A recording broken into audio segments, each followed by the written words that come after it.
வணக்கம் நண்பர்களே. ஆதி பாரதி சீரியல் செம பரபரப்பா போயிட்டு இருக்குன்னே சொல்லலாங்க. பரபரப்பான கட்டத்துல பாரதி மேல இருக்க அம்மனை இறக்கிறதுக்கு நம்ம கோயிலுக்கு கூட்டிட்டு போயிருக்காங்க ஆதி. ஒரு கட்டத்துல பார்த்தோம்னா, இது உங்களுக்கு அம்மன் வச்சிருக்க பரிசு தான் அப்படின்னு நம்ம ஆதிட்டு சொல்ல நேரம், உங்க பொண்டாட்டி குணமாகனா நீங்க கோயிலுக்கு பணிவிட செய்யணும். நேர்த்திக்கடனை செய்தா அம்மன் தானா உங்க மனைவி மேல இருந்து இறங்கிடுவா அப்படின்னு அந்த இடத்துல சொல்ல நேரம், என்ன செய்யணும்? கோவிலை சுத்தம் பண்ணணும். அதோட பார்த்தோன்னா மடிப்பிச்சை எடுத்து கோயிலுக்கு கொடுக்கணும் அப்படின்னு சொல்கிறாங்க. ஒரு கட்டத்தில் பார்த்தோன்னா, என் மனைவி நல்லபடியாக குணமாகணும் அப்படின்னு நம்ம ஆதி அழகாட்டு கோயிலை சுத்தம் செய்து மடிப்பிச்சை எடுத்து அம்மனுக்கு வேண்டுதெல்லாம் நிறைவேற்றுறாங்க. இதெல்லாம் பார்க்குறாங்க. எனக்கும் அந்த ஆதிக்கும் கல்யாணம் நடக்க இருக்குது. ஆனால் அவன் ஆதி இந்த பாரதிக்கு பின்னாடியே இப்படி திரியறதை பார்த்தா எனக்கு ஆத்திரமாக வருது அப்படின்னு மித்ரா நந்தினியோட சேர்ந்து திட்டம் போடுறாங்க. ஒரு கட்டத்தில் பார்த்தோன்னா தமிழ் நம்ம பாரதிட்ட சொல்கிறாங்க, அப்பா இவ்வளோ தூரம் கஷ்டப்படுறாங்க, இதெல்லாம் நீ அவரோட மனைவி தான் அப்படின்னு தெரிஞ்சா ரொம்பவே நல்லா இருக்கும்மா, நீ உண்மையை சொல்லிடு அப்படின்னு அந்த இடத்துல சொல்கிறாங்க.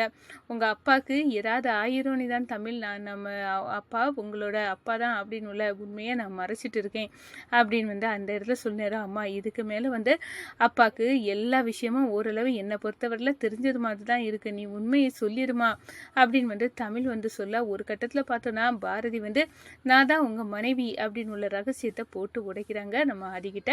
அதை பற்றி தாங்க இந்த வீடியோக்குள்ளே பார்க்க போகிறோம். அதுக்கு முன்னாடி சேனலுக்கு லைக் அண்ட் சப்ஸ்கிரைப் பண்ணுங்கள் ஃப்ரெண்ட்ஸ். பக்கத்தில் இருக்க பெல் ஐக்கானையும் கிளிக் பண்ணுங்கள். அப்போ தான் நான் போட்டுற ஒவ்வொரு வீடியோவும் நோட்டிஃபிகேஷனாக உங்களுக்கு கிடைக்கும். வாங்க ஃப்ரெண்ட்ஸ் வீடியோக்குள்ளே போகலாம். ஃபஸ்ட்டு எடுத்த உடனே பார்த்தோன்னா செம அதிரடியான பரபரப்பு கட்டோன்னு சொல்லலாங்க. பரபரப்பான கட்டத்தில் நம்ம பார்க்க இருக்க நேரம் தான் கரெக்டாட்டு ஆதி மேலே நம்ம பாரதிக்கு அவ்வளோ பெரிய பாசம் வருது. ஆமாம், ஏன்னா நம்ம ஆதி பாரதியை கூட்டிகிட்டு கோயிலுக்கு வராங்க. நம்ம அங்கே போய் என்னோட மனைவி தான் ஆதி அப்படின்னு பாரதியை சொல்லிடுறாங்கன்னு சொல்லலாம். ஒரு கட்டத்தில் பார்த்தோன்னா கோயிலில் பரிகாரங்களை செய்ய ஆரம்பிக்காங்க. கோயிலில் சுத்தம் பண்ணது, அதோட பார்த்தோன்னா மடிப்பிச்சை எடுத்து பாரதி குணமாகணும் அப்படின்னு நேர்த்திக்கடனை நம்ம ஆதி பண்ணுறாங்க. பாரதிக்காக இதெல்லாம் பண்ணுறாங்க. நம்ம பாரதிக்கு ஏகப்பட்ட சந்தோஷம். என் மேலே அம்மன் இருந்தாலும் எனக்கு அத்தா இதெல்லாம் பார்க்க நேரம் என் புருஷன் எனக்காக பண்ணுறாரு அப்படின்னு நேரம் ரொம்பவே சந்தோஷமாக தான் இருக்குது அப்படின்னு அந்த இடத்துல நம்ம பாரதி நினைக்கிறாங்க. இந்த சைடு பார்த்தோன்னா, நீங்கள் செய்கிற பணியில் உங்கள் மனைவி மேலே இருக்க அம்மன் இறங்கிடும் அப்படின்னு சொல்லிட்டு இருக்கோமோ, நம்ம அம்மன் கொஞ்சம் கொஞ்சமாக நம்ம பாரதியை விட்டு இறங்க ஆரம்பிச்சிட்டாங்க அப்படின்னே சொல்லலாம்.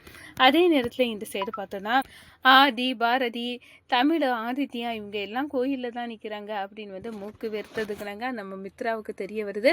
அங்கே என்னதான் நடக்குது அப்படின்னு அந்த இடத்துல போய் பார்க்கலாம் அப்படின்னு கிளம்புறாங்க. நம்ம ஆதி இங்கே செய்யக்கூடிய வேலைகள் எல்லாம் நம்ம மித்ராவுக்கு பார்த்து கடுப்பாகுது. எவ்வளோ பெரிய கோடீஸ்வர ஐயனா இருக்க வேண்டியது இங்கே இந்த அதுவும் ஒரு வேலைக்காரி இந்த பாரதிக்காக மடிப்பிச்சை எடுத்துகிட்டு இருக்காரு. இதை பார்த்தாலே எனக்கு செம்ம கடுப்பாகுது அப்படின்னு மித்ரா கோவப்படுறாங்க. அதே நேரத்தில் பார்த்தோன்னா இது எல்லாமே இந்த பாரதியோட வேலை தான். நம்ம எப்படியாவது அவளை வீட்டை விட்டு துரத்திடணும் அப்படின்னு நினச்சோம்.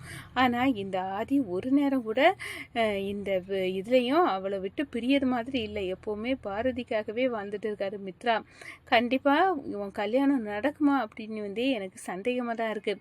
ஏன்னா இந்த பாரதி ஆதியை விட போகிறது இல்லை அப்படின்னு அந்த இடத்துல சொல்கிறாங்க. ஒரு கட்டத்தில் இந்த சைடு பார்த்தோன்னா, அம்மா நான் ஒன்று சொல்லுவேன் கேட்பியா அப்படின்னு நம்ம தமிழ் கேட்குறாங்கங்க பாரதி கிட்ட. என்னம்மா என்ன விஷயம் சொல்லு தமிழ் அப்படின்னு சொன்னோம். அப்பா உனக்காக இன்னைக்கு பண்ணதெல்லாம் நீ பார்த்தியா அப்படின்னு கேட்குறாங்க.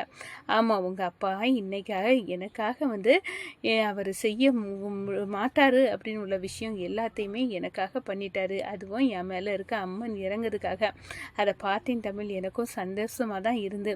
இந்த மித்ராவை வந்தாங்க பார்த்தியா, அவங்களுக்கு எப்படி கோபம் வந்துச்சு. ஆனால் இந்த பரமா இதுக்கு மேலேயே நம்ம மறைச்சிட்டு இருக்கேன்டா.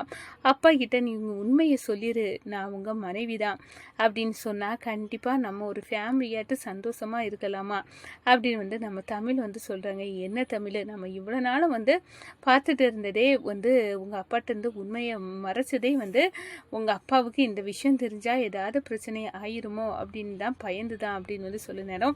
அப்படி ஒன்றும் இல்லைம்மா, அப்பா வந்து நடந்துக்கிறத பார்த்தா கண்டிப்பாக அப்பாவுக்கு உண்மை தெரிஞ்சாலும் ஒன்றும் ஆகாது. உனக்காக வந்து இவ்வளோ தூரம் மடிப்பிச்சை எடுக்க அளவு அப்பா போயிட்டாங்கன்னா கண்டிப்பாக உன் மேலே அவ்வளோ பாசம் இருக்குது. அதனால் கண்டிப்பாக வந்து நம்மளை ஏற்றுக்கிடதாம்மா செய்வாங்க. நம்மளை கண்டிப்பாக வெறுக்க மாட்டாங்க. அப்பாவுக்கும் எதுவும் ஆகாது, எனக்கு நம்பிக்கை இருக்குது அப்படின்னு வந்து அந்த இடத்துல வந்து நம்ம தமிழ் சொல்ல நேரம். அம்மா, நான் உன் மேலே நம்பிக்கை வச்சு என் கணவர் ஆதிக்கிட்ட என்னை பற்றி எல்லா விஷயங்களையும் நான் வந்து சொல்லலான்னு நினைக்கிறேன். நீதாம்மா பொறுக்கணும் அப்படின்னு வந்து அந்த இடத்துல வந்து வேண்டிக்கிட்டு நம்ம ஆதிக்கிட்ட தனியாக பேச ஆரம்பிச்சிட்டாங்க பாரதி. இந்த பாருங்க, இவ்வளோ நாள் நான் நமக்குள்ளே இருந்த விஷயத்த நான் வந்து சொல்லலை, இப்போ சொல்லுறேன். என்ன ஆச்சு பாரதி உங்களுக்கு? எதுக்காக என்னமோ சொல்லிட்டு இருக்கீங்க அப்படின்னு வந்து கேட்க நேரம். உங்கள் மனைவி தாங்க நான் அப்படின்னு சொன்னேன். பாரதி, உண்மையாட்டா சொல்கிறீங்க? ஆமாம், உண்மையாட்டு தான் சொல்கிறேன். உங்கள் மனைவி தான் நான். உங்களுக்கும் எனக்கும் கல்யாணம் ஆயிடுச்சு. நம்ம பிள்ளைங்க தான் ஆதித்யா, தமிழ் அப்படின்னு வந்து சொல்ல நேரம் அப்படியே அரண்டு போகிறாங்க. இந்த உண்மை வர்றதுக்கு இவ்வளோ நாள் ஆச்சா பாரதி? எனக்கு எப்போவுமே முந்தையே தெரியும் அப்படின்னு வந்து அந்த இடத்துல வந்து நினைக்கிறாங்க, சொல்லுறாங்க.